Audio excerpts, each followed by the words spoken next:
नमस्कार। आज हम एक बहुत ही गहरी और डरावनी कहानी का विश्लेषण करने वाले हैं। हाँ, और इसकी खास बात ये है कि ये कहानी किसी भूत या चुड़ैल से नहीं डराती। बिल्कुल, इसका डर कहीं और से आता है। ये सवाल पूछती है कि क्या डर बाहर है या हमारे अंदर ही छुपा हुआ है और बस एक सही आईने का इंतजार कर रहा है। एग्जैक्टली। ये कहानी इसी मनोवैज्ञानिक जाल की परतें खोलती है।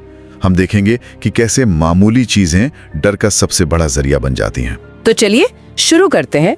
कहानी की शुरुआत होती है एक बहुत ही आम सी स्थिति से। हाँ, एक थका हुआ मुसाफिर है, सड़क सुनसान है, रात का अंधेरा है और गांव की आखिरी बस भी जा चुकी है। ऐसी हालत में कोई भी पनाह ढूंढेगा और उसे दूर एक पुराना वीरान सा घर दिखता है।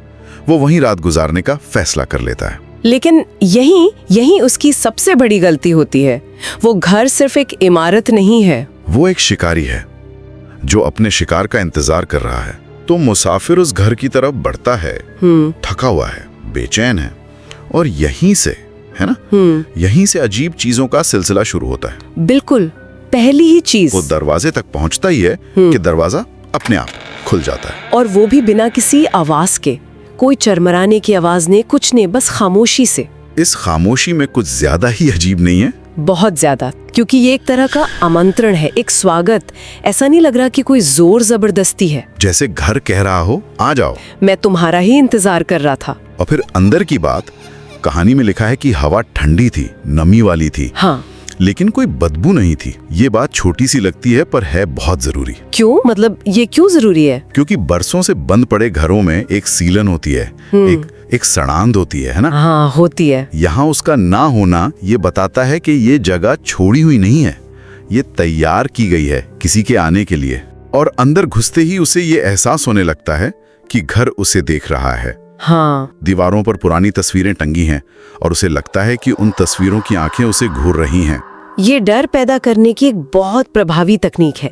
घर को एक जिंदा चीज की तरह दिखाया जा रहा है। वो इसे अपनी थकान का वहम मानकर आगे बढ़ता है, खुद को तसल्ली देता है। और यही सबसे खतरनाक हिस्सा है। उसका दिमाग खुद ही बहाने बना रहा है, ये सिर्फ थकान है। जबकि उसे अंदर से महसूस हो रहा है कि कुछ गड़बड़ है। उसे लगता है कि फर्श उसके कदमों की आहट को याद कर रहा है। याद कर रहा है? क्या खूबसूरत लाइन है। मतलब फर्श भी उस खेल का हिस्सा है। तस्वीरें, फर्श, हवा, सब कुछ। डर किसी कोने में छुपे भूत से नहीं आ रहा, डर उस पूरी जगह के माहौल से आ रहा है। बिल्कुल, ऐसा लगता है जैसे मुसाफिर के आने से उस घर की चेतना जाग गई है। और ये गड़बड़ तब और बढ़ जाती है जब रात का सन्नाटा गहराता है। हाँ, सन्नाटा।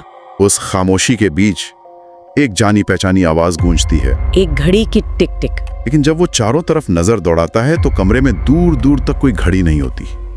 ये तो दिमाग खराब कर देने वाली बात है। ये मनोवैज्ञानिक डर का एक बेहतरीन उदाहरण है।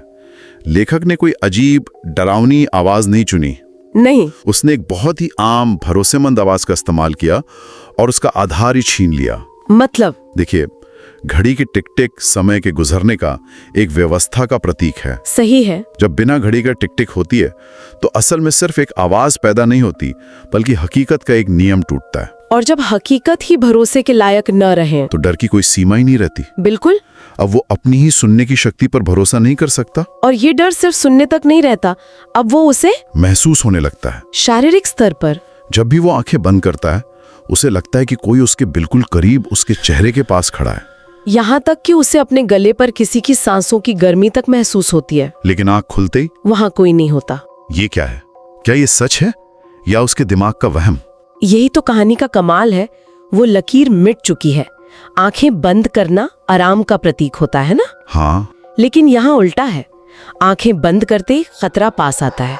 इसका मतलब है कि वो बाहरी दुनिया से कटते ही उस घर की दुनिया में ज्यादा गहराई से खिंचा जाता है। उसकी चेतना कमजोर पड़ रही है। हाँ, और उस घर की चेतना उस पर हावी हो रही है।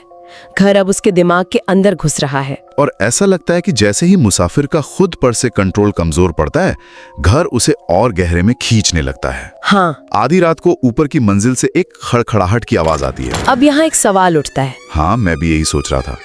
कोई भी आम इंसान आवाज आने पर ऊपर क्यों जाएगा? वो तो भागेगा या छिप जाएगा। ये बहुत अच्छा सवाल है। वो ऊपर इसलिए गया क्योंकि अब वो अपनी मर्जी का मालिक नहीं रहा। मतलब कहानी में एक लाइन है, जैसे कोई अदृश्य ताकत मुझे ऊपर खींच रही हो। ये कहानी का निर्णायक मोड़ है। अच्छा, उसे इस्तेमाल कर रहा है। वो खतरे की तरफ बढ़ रहा है और वो ये जानता है लेकिन खुद को रोक नहीं सकता। और ये बेबसी डर से कहीं ज्यादा खौफनाक है। तो वो ऊपर उस कमरे में पहुंच जाता है और वहां उसे एक बड़ा सा आईना मिलता है। धूल से ढका हुआ। वो अपनी शक्ल देखने के लिए धूल साफ करता है और फिर जो होता है, सच कहूं तो जब मैंने पहली बार ये पढ़ा मेरे रोंगटे खड़े हो गए थे। वो डिटेल बहुत कमाल का है। आईने में उसकी परछाई की हरकतें उससे मेल नहीं खाती, उनमें एक छोटा सा लैग है। हाँ, एक पल की देरी से। वो जो भी करता है उसकी परछाई उसे एक पल की देरी से दोहराती है। ये इतनी छोटी सी बात इतनी डरावनी क्यों लगती है? क्योंकि आपकी पहचान पर सीधा हमला है। आईना हमारी पहचान की पुष्टि करता है ना, कि ये मैं हूँ। हाँ बिल्कुल, लेकिन जब भौतिकी का वो नियम टूटता है तो आपके दिमाग में एक बहुत गहरा सवाल उठता है। अगर आईने में जो दिख रहा है वो हूबहू मैं नहीं हूँ, तो फिर वो कौन है? क्या वो कोई और है जो मेरी नकल कर रहा है? या क्या मैं ही अब एक नहीं रहा बल्कि दो हिस्सों में बट गया हूँ? ये पहचान का संकट है और इससे बड़ा कोई डर नहीं होता। और फिर वो संकट पूरी तरह से हकीकत बन जाता है। हाँ, आईने में मौजूद परछाई मुस्कुराती है। लेकिन डरावनी बात ये नहीं है। नहीं, डरावनी बात ये है कि बिना उसकी मर्जी के उसके खुद के होंठ भी उसी मुस्कान में ढल जाते हैं। ये पूरी तरह से कब्जा हो जाने का पल है। वो चीखना चाहता है पर उसकी आवाज गले में ही जम जाती है। अब तक घर उसके दिमाग से खेल रहा था, अब घर ने उसके शरीर पर भी नियंत्रण कर लिया है। उसकी मुस्कान अब उसकी अपनी नहीं है। वो अपने ही शरीर में कैदी बन चुका है। सत्ता पूरी तरह से पलट चुकी है और चीख का न निकल पाना ये उसकी हार की, उसकी बेबसी की आखिरी निशानी है। उसे समझ आ जाता है कि मकान खाली नहीं था। वो सिर्फ एक नए बाशिंदे का इंतजार कर रहा था। इस सीन के बाद कहानी सीधे अगली सुबह पर पहुंचती है। गांव वाले उस घर के पास आते हैं और कहानी में लिखा है कि घर अब पहले से भी ज्यादा शांत था। इस खामोशी का क्या मतलब है? ये एक बहुत भयानक शांति है। ये शांति का नहीं बल्कि तृप्ति का सन्नाटा है। तृप्ति। हाँ। इसका मतलब है कि घर की भूख शांत हो गई है। उसे जो चाहिए था वो मिल गया है। रात भर का जो तनाव था वो अब खत्म हो गया है। और नतीजा? मुसाफिर का कोई नामो निशान नहीं है।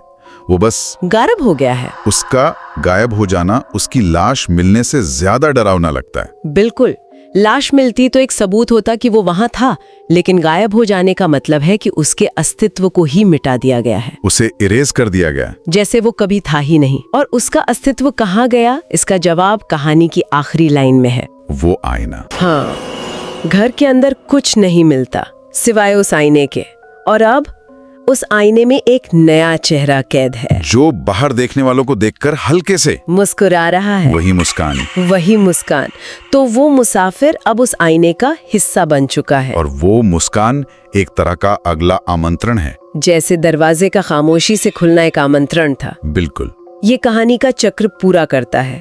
घर एक शिकारी है, वो शिकार करता है, उसे अपनी चेतना का हिस्सा बना लेता है और फिर उस शिकार को ही अगला चारा बनाकर नए शिकार का इंतजार करता है। ये डर का एक अंतहीन सिलसिला है जो कभी खत्म नहीं होगा।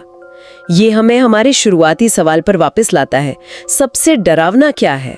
कोई बाहरी शक्ति नहीं, बल्कि ये ख्याल कि आपकी अपनी पहचान, आपका मैं आपसे छीना जा सकता है और आपको ही किसी और को फंसाने के लिए इस्तेमाल किया जा सकता है।